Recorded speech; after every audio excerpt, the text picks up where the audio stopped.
It's a pleasure to speak at this Neil Stewart Associates event, and also a pleasure to speak to an audience that is embedded and engaged with local government. And I speak as someone who was a local councillor for 12 years. And when I reflect upon austerity Britain, I'm struck by the fact that local government is absolutely at the forefront of massive cuts that are having enormous impact on our communities. And I want to pay tribute to the people involved in that. But I've been invited to talk about the contribution that universities make to their local area and their increasingly important role as anchor institutions. I think it's true that in the past, universities served but a small section of society. Today, they attract students and employers from around the world and from a wide variety of backgrounds, and they really are entwined and engaged with their local communities and have become an integral part of the modern knowledge economy, and they've greatly enhanced their reach and their value. My university, the University of Bedfordshire, is a great example of a university closely embedded in its region. We've got two main campuses in Luton and Bedford, but also we're active in Aylesbury, Milton Keynes and London. And across all of our institutions, we place quality teaching, the student experience and employability at the heart of what we do and the decisions that we make. We're a modern, innovative university that embraces new pathways into higher education. And that allows us, I think, to play an essential part in supporting social mobility by attracting and supporting students from a wide variety of backgrounds, many of whom grew up in their local area. Just to give one facet or statistic around that widening participation role, Luton, where our main campus is, in terms of progression from level 3, A-level or equivalent, so the first year university entrance, if you amalgamate the school results, is in the top 10 in the country. When you look at the socio-economic makeup of Luton, you would not necessarily expect that, and I think it's a really powerful testament to the role that the university plays.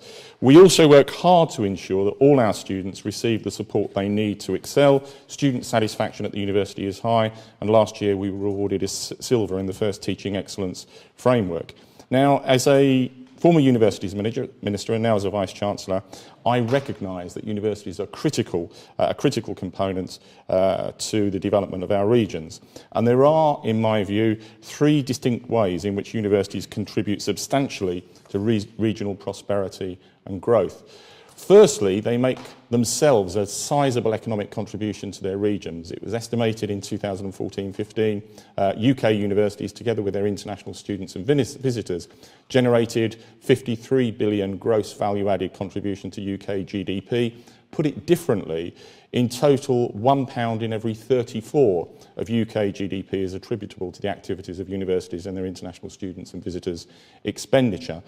Universities as well employ over 400,000 staff, providing local jobs in all regions of the UK. So, for example, my university, the University of Bedfordshire, is one of the largest employers in Luton and Bedford, employing over 1,000 people from the local area.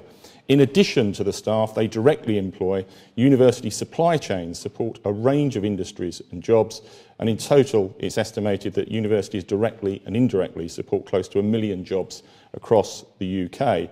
At my university, many of our major contracts are carried out by local businesses, really injecting into the local economy. We've got an open procurement process, and many of our suppliers and contractors are SMEs from Bedfordshire and the surrounding counties.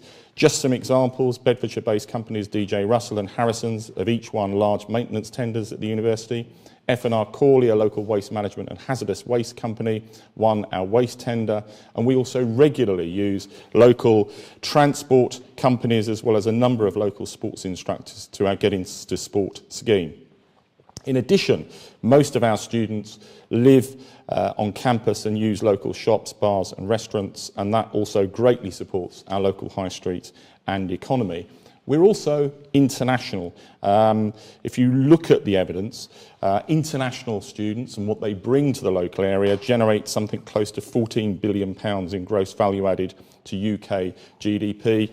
And the Higher Education Policy Institute did a really important piece of research recently, constituency by constituency, local area by local area, on the net financial benefit of those students, and taking Luton as an example, annually net over £100 million injected into the local economy. You wouldn't get that sense from some of the debates we have around immigration.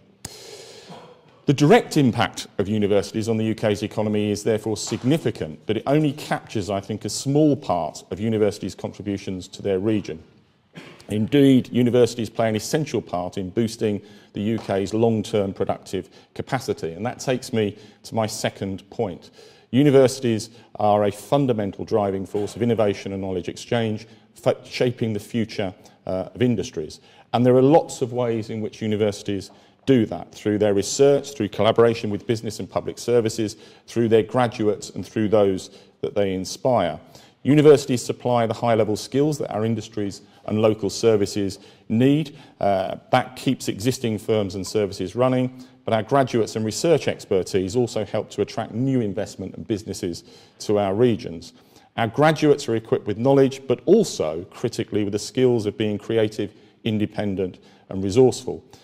Some students and academics will go on to start up their own businesses, and we focus on that in a number of ways. We've just developed a new sit alongside course about being an entrepreneur, which is developing the skills and aptitudes of students. Universities also drive success through their graduates, but also through their research. Indeed, the majority of UK public funding for research is channelled through our universities, where discoveries made today can and will transform future business practices. At my university, the University of Bedfordshire, our research is exciting as well because it's rooted so directly in real-world challenges in society and therefore has a real impact on people's lives, local organisations and businesses, and on government policy. To take just one example, the University of Bedfordshire is currently involved in a £2.5 million international study to build culturally aware robots that could be used to support care for the elderly. Those robots would be configured to match the culture, customs and etiquette of the person they're caring for, and that, I think, has the potential to truly revolutionise healthcare provision. Universities understand that their knowledge, facilities and expertise can be extremely valuable to local organisations and businesses, and we're therefore very passionate about the effective engagement with private, public and the third sector. At the University of Bedfordshire, we also have a distinctive innovation and enterprise service which supports collaboration between the university and businesses. And that engagement has two critical purposes. Firstly, it allows us to maximise the value and application of our research. As an excellent example of our research and collaboration with industry, several of our academics are currently engaging with a Luton-based biotech SME to develop a non-invasive means for diabetes patients to monitor their blood sugar levels. And that collaboration is hugely valued for the local SME, but will also improve the lives of countless people living with diabetes.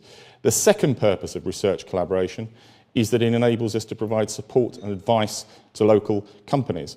And at Bedfordshire, we do that often and extensively, many times through EU-funded Innovation Bridge and the ICT Escalator. And there are many ways in which our academics have supported local businesses, from conducting market research and providing funding advice to supporting staff training programmes and remedying design flaws. It's also important that we coordinate. Indeed, as drivers of research and innovation, universities recognise that they have to drive research and innovation that's both constructive and will benefit the local area and the region. And that takes me to my third and final point. Universities have a fundamental role in their regions as leaders on local socio-economic issues. Universities are a hub of knowledge and expertise, and in many cases we will work closely with local authorities to shape local economic strategies and to support social and cultural initiatives. And I think universities are almost uniquely positioned to advise effectively on regional strategies, and many work closely with their local LEPs and local councils.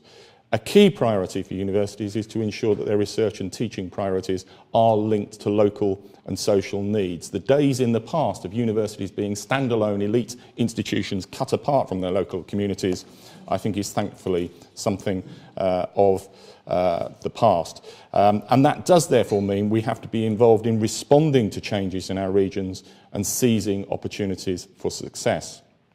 We also recognise that we've got a really important role to play in promoting public engagement, community well-being and citizenship. And we therefore put on events, lectures that are open to the public. We offer opportunities for local people and organisations to benefit from our facilities and encourage local people to get involved with what we do, not just our staff and students, but everyone within the local community. And that is the only way that we can ensure that our research and teaching is relevant and that we're driving innovations and changes that will have a positive impact on people's lives. In brief conclusion, it is truly a challenge to set out the role of universities as anchor institutions succinctly. However, I hope to have demonstrated that UK universities play an essential role through direct contributions that universities and their students make to the local economy, their role as a driving force of innovation and exchange, and finally, the lead that they take on local socio-economic issues. I look forward to taking part in the discussion. Thank you.